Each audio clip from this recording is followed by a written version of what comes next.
La nouvelle de la journée nous vient de Saint-Jean-sur-Richelieu. C'est une infirmière qui est entrée dans un RPA, une résidence pour personnes âgées, et qui a vacciné la semaine dernière 150 personnes, 150 vieux qui résidaient là. 3 jours après, elle est confirmée positive au virus chinois.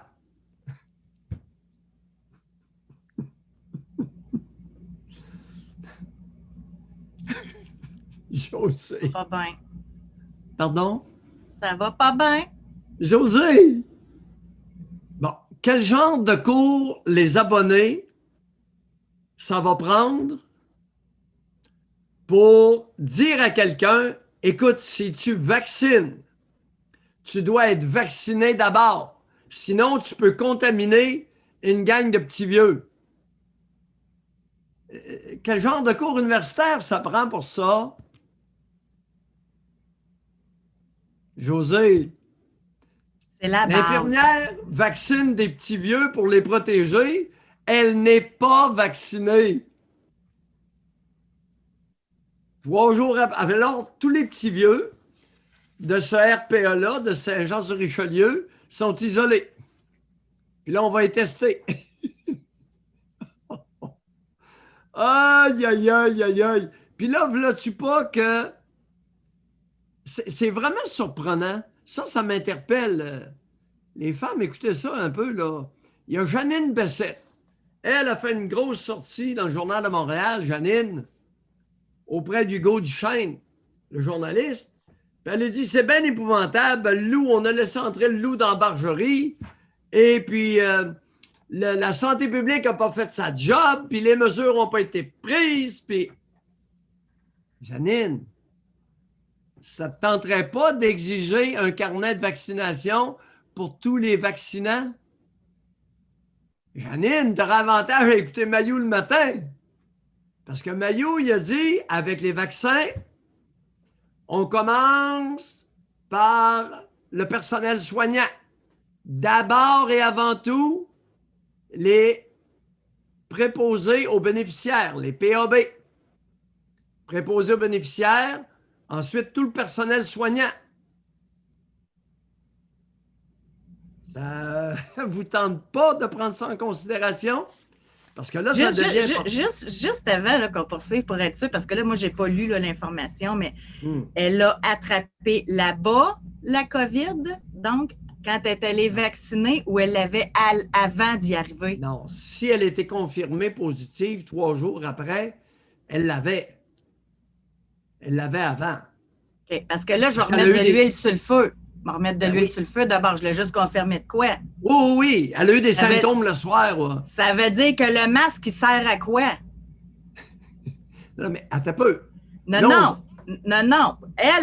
Les infirmières sont masquées, visières, toutes. Puis ceux qui vont se faire vacciner, ça prend le vaccin, là.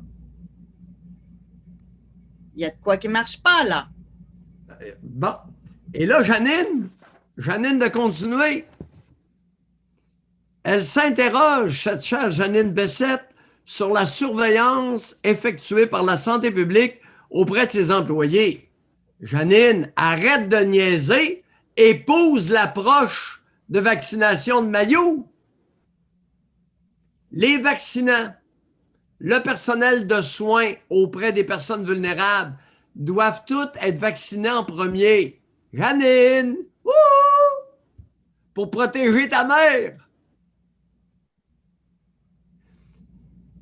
L'autre volet, je recommande à tous les chefs amérindiens de réserve de ne pas laisser entrer personne avec les vaccins canadiens, avec les vaccins distribués par le fédéral, sans que le vaccinant, le transporteur des vaccins, ait son carnet de vaccination.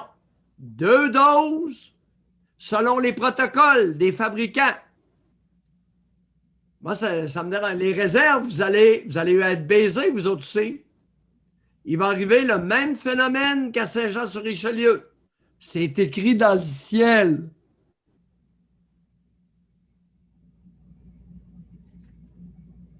Ça donne que Maillot, parfois, j'aurais l'avantage à écouter ce qu'il dit. Vous n'êtes pas obligé d'être d'accord, mais faites attention. Il connaît le tabac. Hey, 1 an plus tard, là, tout ça, ça devrait tellement être évident. Bon, maintenant, les 10 000 morts. Écoute, 10 mois, presque 11 mois plus tard, il y a 10 000 morts au Québec. Alors là, les hystériques, hommes et femmes, s'époumonent. Les hystériques, calmez-vous. Selon l'Institut national de statistique de la province de Québec, 91,2% de ceux qui sont décédés dans les 10 000 avaient 2 maladies et plus. 2 facteurs de comorbidité et plus. 52,3% des défunts dans les CHSLD. Pas sur les routes, les nouilles, les piouis. Piouis. Dans les 1 sur 2 dans le CHSLD. 20% dans les RPA. Les deux combinés, ça fait 3/4. C'est pas ceux qui se promènent sa route après 8 heures le soir. Dans les écoles, dans les cégeps, à l'université, en milieu de travail.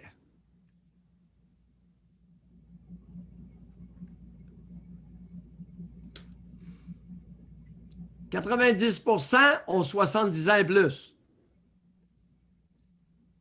Après 70 ans, à 80, il y en a plusieurs qui ne conduisent pas le soir. Les piouis, vous en allez où avec le couvre-feu après 8 heures? Les petits vieux comme moi, ils dorment. À 8h30, je dormais hier soir.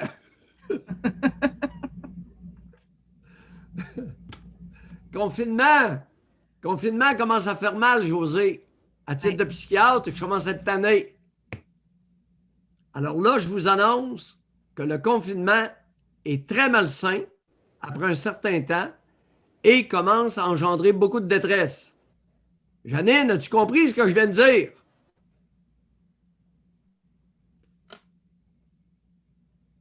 Ça engendre beaucoup de détresse. C'est pas une mesure qui est valable, c'est une mesure bidon. Couvre-feu, bidon. Confinement, c'est bidon. Problème n'est pas là. Les parties de jeunes, pourriez-vous les laisser tranquilles? Problème, il n'est pas là. Pourriez-vous essayer de cibler le cœur du problème? Hein? 10 000 morts, les hystériques, 3/4, CHSLD, RPA, puis les autres, ils sont encore chez eux.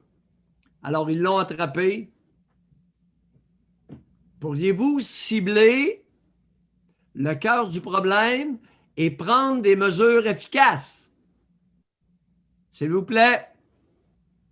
Janine, arrête de surveiller les infirmières puis vaccine-les.